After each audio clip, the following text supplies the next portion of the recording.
All right. Good morning, everyone. Thank you for joining us today in this extraordinary location for this very special unveiling. I want to start by thanking our hosts. Makes it the perfect place to mark the 50th anniversary of Title IX and the work of the Michigan Task Force on Women in Sports.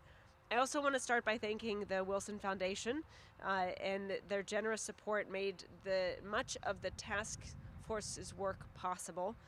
The Michigan Task Force on Women in Sports was established in 2019 by an executive order of Governor Gretchen Whitmer to develop strategies to support and promote opportunities in Michigan for girls and women in sports. I have been proud to serve as chair of that task force.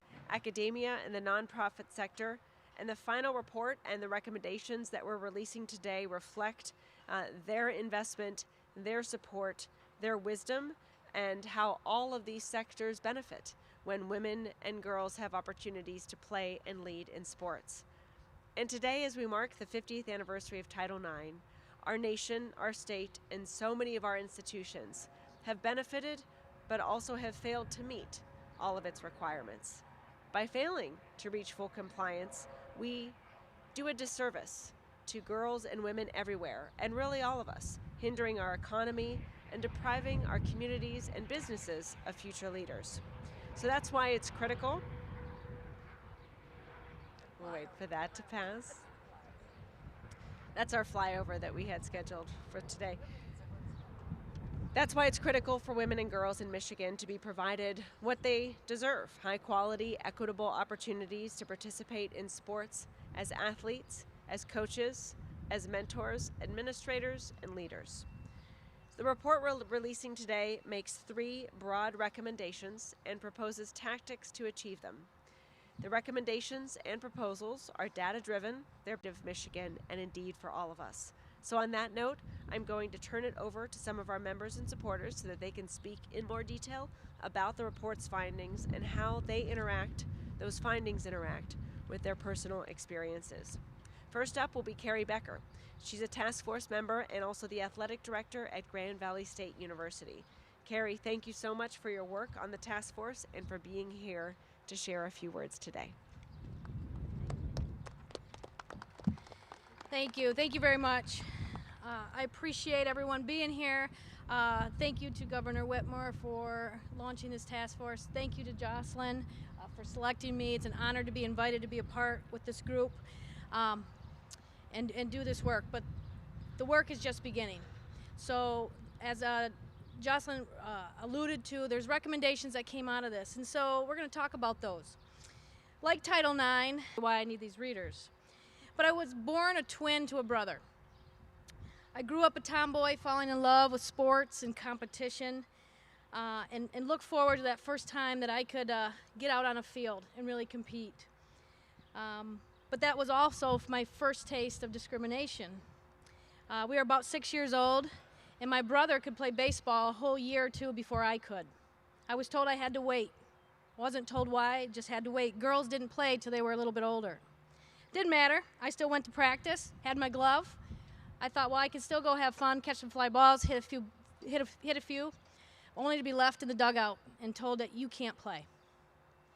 I even threatened my mom at one point to quit school because the boys wouldn't let me pitch at recess, citing girls don't do that. Fast forward, though, I earned a scholarship to play softball at Saginaw Valley State University. I had a wonderful experience. I was getting ready to become a police officer, actually. But then somebody saw something in me that I didn't see. Never before had I thought athletics would be a career path. But it took Dr. Dana Monk, who was a basketball coach at the time, and now a faculty administrator at Grand Valley, to talk me into applying for the head softball position at Ferris State University. And that's where I fell in love with being a college coach, a college administrator, because I figured out I could have impact. I could change the story of young girls so they didn't have to have the same story that I had as a young girl. And it launched my life into sports, and now I stand before you as the athletic director at Grand Valley State University, where our women have soared. They've won 20 of the last 28 national championships that we've won. That doesn't happen by accident. I had no idea what discrimination was then, but I do today. And so I'm committed to the work to move the needle towards equity and participation in sport. Of Title IX, but there are too few women and girls who have benefited from sport, and we need to change that. Legislation is a great one, right? It has teeth, but does it? No program has ever lost federal funding if they didn't follow it or if they were in violation of Title IX. Girls are still participating at a much lower rate than boys, and they're often shortchanged when they do get to play. At the college and university level, there still remains an underinvestment in funding, in visibility, and support for their sport participation. So our first recommendation is to bring the teeth back to Title IX. It's to modernize and expand the federal Title IX requirements. What this means is we need to create policy and awareness campaigns for parents and athletes so they understand their rights as it relates to Title IX. We need to increase training for Title IX coordinators, which we're all required to have, for administrators and coaches, so they understand how they can implement and enforce this law. While college and universities must report participation and investment data to the federal government through what we call the EADA report, that's the Equity and Athletics Disclosure Report, the same does not exist through K through 12. I submit to you that it should, because this is where we're losing girls. We should pass state-level laws that increase transparency, compliance, and accountability, and require Title IX spot checks at all levels. Even having a government entity that can coordinate Title IX efforts across the state departments, councils, and commissions would help advance this work. It isn't just about enforcement, though. It's about creating incentives. It's about acknowledging and recognizing those who do it well. There are models out there of people doing it well, and we need to recognize and award them. In the end, Title IX was created to give opportunity. It wasn't created to take opportunity away from one group and give it to another. This is not about reducing the opportunities for our boys and men. It's about creating opportunities on an equitable basis so that we all can benefit from sport. We know equity makes us all better, no question. How do I know this? Next week, I will attend the Athletic Directors Convention and receive what we call the NACDA Learfield Directors Cup on behalf of Grand Valley State University.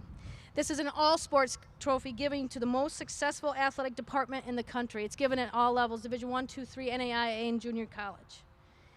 Grand Valley has won 14 out of the last 16. And I mention this not to brag, but to let you know that this doesn't happen by accident, how I started. It happens because our women's teams had the chance to be successful. You don't win this award if your women's teams aren't great and aren't given the same chance for success. It represents a broad-based investment in all of our teams. So help us start to celebrate the same type of success at all levels by supporting the recommendations of this task force. To talk more about the next recommendation, I would like to introduce Dr. Ramona Cox. Thank you very much.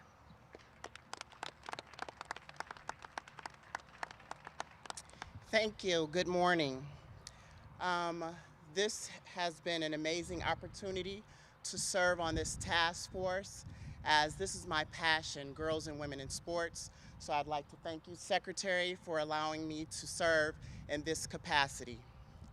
I am here to speak about investing in girls' athletics as a pathway to leadership in sports and other industries. I am currently a volleyball coach at Cass Tech, and I've had a number of opportunities to serve not only as a coach, but as a mentor. And this started because I was one of those girls. I played volleyball and soccer and softball as a young girl, and decided that these were some of the things that taught me the life skills that I needed growing up. And my parents were there to support me. As I continued to play, I had an opportunity to play in high school as a multi-sport athlete and play at the college level. As a young girl, coming from the inner city, having opportunities to play at the next level as a Division I athlete, I knew that it was my purpose from God to come back to my community and offer opportunities for other girls to have those same opportunities, which has led me back here. There is a number of reasons why we need to increase these pathways. The number of women who have access to athletic opportunities has implications beyond sport, as it is often translates into more women leaders in every industry, including the women that are standing behind me. According to research from Ernst & Young, 94% of C-suite women have played sports. That includes CEOs, CFOs, COOs. And some of those women from our community include Trina Govan Scott, who works for Rock Ventures, Kalila Burt Gaston, who is the head of Song Foundation, Miss Ann Doyle, who is in the audience right now, who is the head of Doyle Leadership Strategies, and Miss Brenda Gatlin, who is a former principal for DPS and who has also been a basketball coach in our community as well. So there are many women who have been leaders because of their involvement in sport. Gender disparity in sport leadership positions is not due to a lack of talent, but rather systemic gender-based and social barriers to athletic opportunities at the amateur, professional, and elite levels of sport. So we talk about glass ceilings, we talk about the old boys club. Those are the things that we have to get over in order for women to have more opportunities. So this culture that exists where we don't have those opportunities must change. And the gendering of workplaces for women to fully thrive and contribute in meaningful ways. So our research from the task force revealed that girls living in suburban areas and cities and who attend schools with more students who qualify for a higher percentage of free and reduced lunch are less likely to participate in high school sports. Our research also revealed in part of Michigan where a girl lives is also related to her school sports participation. Girls in Detroit area are 11% less likely to play scholastic sports compared to girls in other areas. So this shows the importance of us providing these opportunities. So what can we do to address these concerns? Well, the first thing is going to be education. It's important for stakeholders to know gender bias and systemic barriers in sport exist and what those things are, as well as actionable solutions. This education must be required at the highest levels, and new employment policies are needed to overcome overt discrimination and unconscious biases within recruiting and hiring. There needs to be a system in place to recognize the many high-performing and best practice programs that do exist. Organizations that provide these opportunities do exist. There needs to be a system, pay equity audits, compensation practices, leadership buy-in, and education on cultural competence, diversity, equity, and inclusion are also going to be necessary steps to address the gender biases that many women experience. And then lastly, identify, connect, and consult with search firms that specialize in identifying women leaders and executives for sport organizations because they are out there. I would like to point out that today, here at this historic location, there will be games here led by the Commissioner of Softball. So at 6 o'clock and 7:30, there will be games, softball games with our girls. So if you are interested, you can come and support, and that is one way that you can support this effort that we are proposing. Next up, I'd like to introduce Samantha Robinson, who is an athlete at Renaissance High School, to share remarks.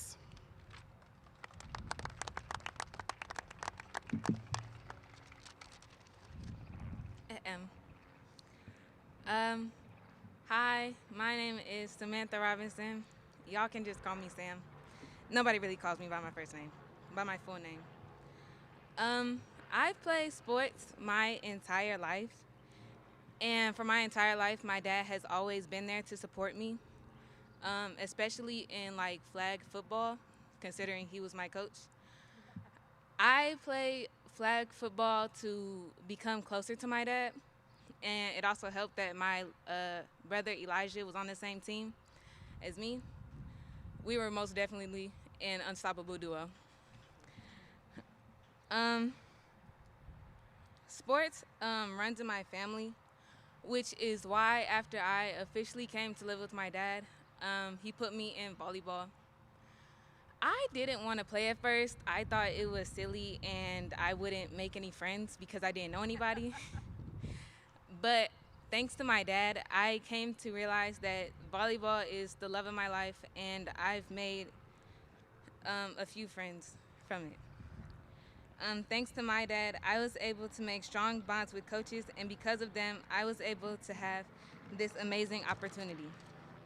Thank you, Coach Cox and Coach Lewis. Having female coaches has really helped me a lot. It gives me somebody I can relate to and admire. And I think that for a lot of girls who only have their dads, it gives like somebody who is kind of like a mentor, like a female mentor, and like kind of like a sister almost, like a big sister, and somebody to just look up to in general. Obviously, I look up to my fair play coaches, Coach Cox and Coach Lewis. I wouldn't have been able to play club without them. But I also look up to my Renaissance coaches, Coach Earl and Coach Chrissy. And I am proud to say that I play for both Renaissance High School and Fair Play Volleyball Club. Sports in general has very much helped me a lot. They give me sort of like an outlet, and I feel like in sports, in volleyball especially, like that's where I can really be myself, which is why I am very thankful that I can play sports in the first place. And yeah, I'm just very happy to play sports, especially volleyball. That's about it. Thank you.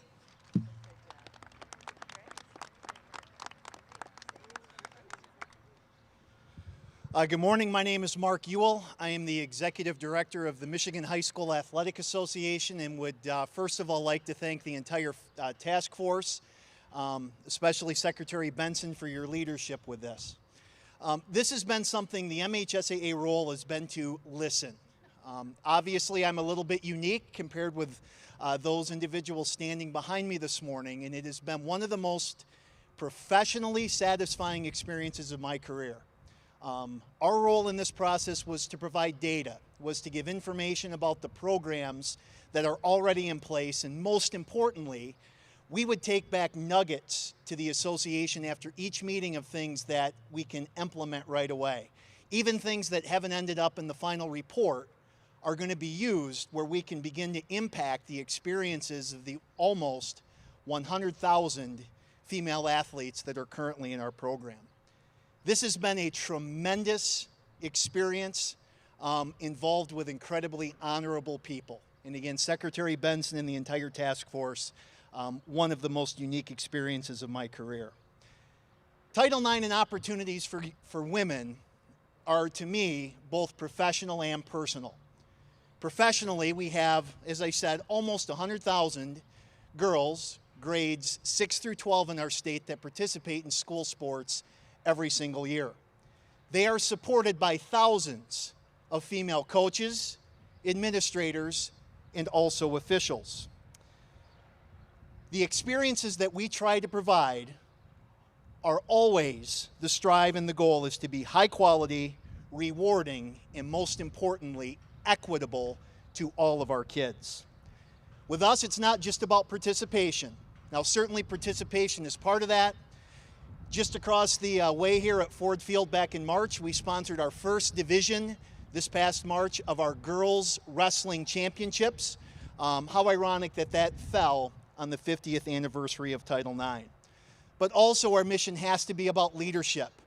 It has to be male leaders such as myself being intentional in pushing that ball forward to create and find leadership opportunities for the outstanding women that we have in our state. It's about leadership opportunities when it comes to our biannual conference of women in sports leadership. We can't just be about participation, it also has to be about leadership. And personally, I've been married now for 26 years, and my wife will be starting her 26th season as a high school basketball coach. And our daughter, Maddie, a high school sophomore to be, is a 3-sport athlete. And while we often think of Title IX in terms of policy and in the big picture, for so many of us, opportunities for women are local and personal. In this experience, coupling with the professional and what I see in my own home each and every day, has been truly a valuable experience. We've made a lot of progress in the first 50 years of Title IX. I think the challenge for all of us is we need to exceed what we've seen here in the first half and make these next 50 years even better. Thank you.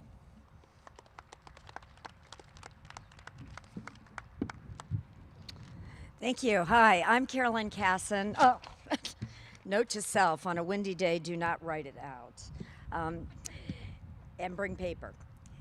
I'm Carolyn Casson, CEO and President of Michigan Women Forward. Michigan Women Forward has been extremely proud to serve as the fiduciary for the Women in Sports Task Force over the past 3 years.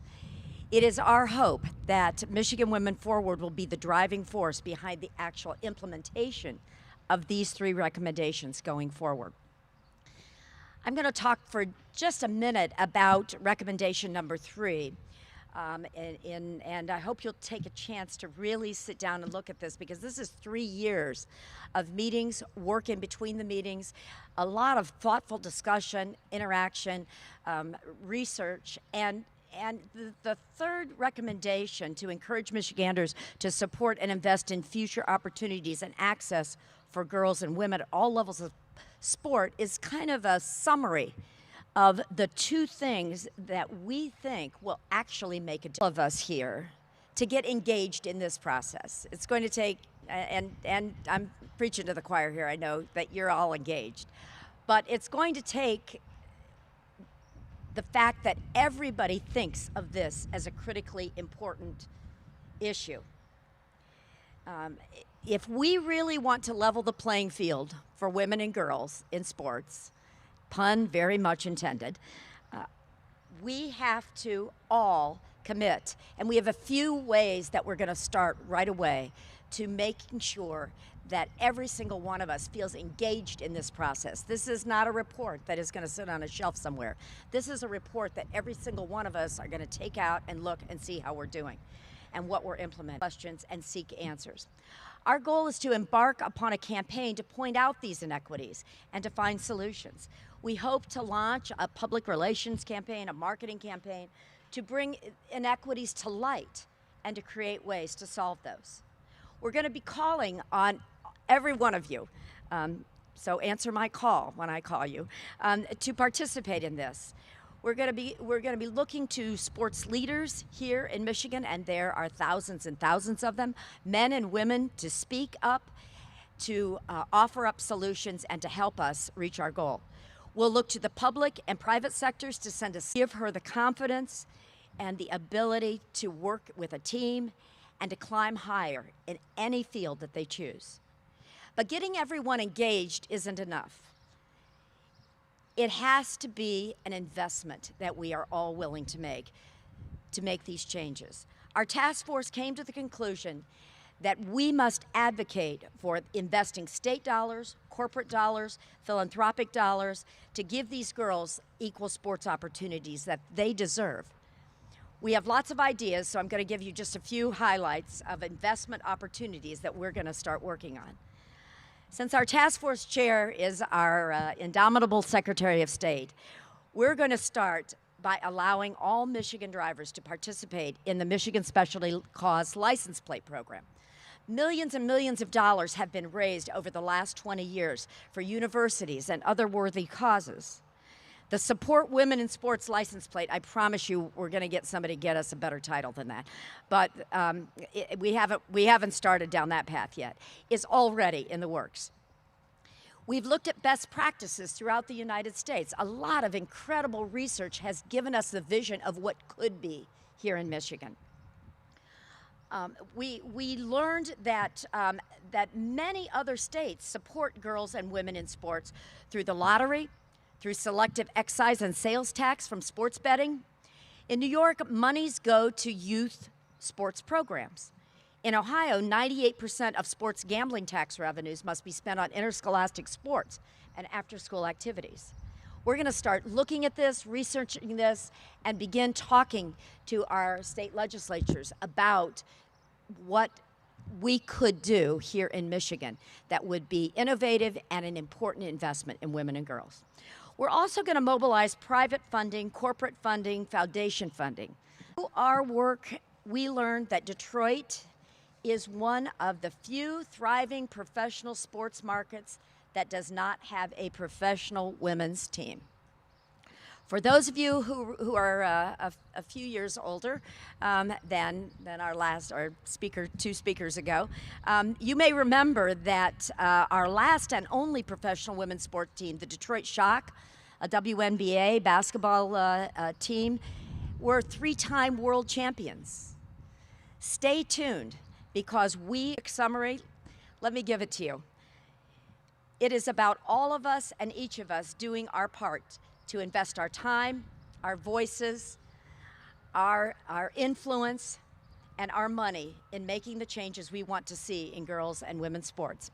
It's going to take every single one of us to obtain the funding to sustain these changes. This is a report that is a call to action. So, play ball. Let's go. Oh, these are going to fall off. Thank you very much, Carolyn, and thank you for all of you for being here today. I'm happy to close with a few questions, and again, I want to thank everyone else here for the incredible work that went into this task force and into this report. Behind me, you see many of our members and our advisory members, referees in the NBA, athletic directors, academics, PhDs, leaders who want to see women have more opportunities to work in and play sports in Michigan. We know it's going to take a team effort to make that happen, and we're proud of the task force work in recommending not just to the governor but to the entire state of Michigan what we can do together to increase opportunities for all of us in our state. Thank you. So I'm happy to take a few questions if there are unless we effectively filibustered out the questions. Yes. Yeah. What is your recommendation and advice to parents who have children in K-12 and moving into post-secondary? How can they be acclimated into this task force? So many of us here today and who are part of the task force are also parents, and we've seen through our research firsthand how important it is that parents play an active role in advocating for their kids and for their kids to have opportunities in sports. Oftentimes it's been parents who have called out the inequities in opportunities to play sports. It's often for women, between women and girls and boys. Oftentimes it is parents who have encouraged young girls to ensure they stay the course and they don't give up and they follow their passion, whether it be volleyball, basketball, or football, and believe in themselves. So parents can encourage their kids, especially young girls, to play sports, even if the deck seems stacked against them, and fight for more opportunities for their kids to play those, to have that same access to sports that all kids have access to in our state. Secretary, there have been a number of states that have started to create anti-trans laws, and so specifically with Title IX, what are some of the things that the state of Michigan is doing to protect the transgender community as far as access to be able to play sports? Well, the task force did not specifically address the issue that has been emerging on transgender girls and women in sports. We do believe that everyone should have access to equal opportunity to play sports.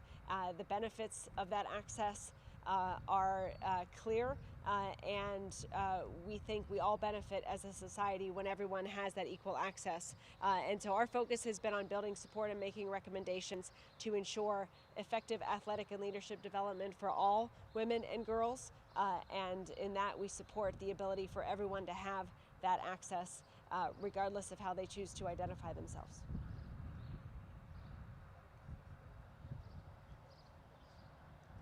We started this task force. The question is, why is the state interested in promoting access for women in sports?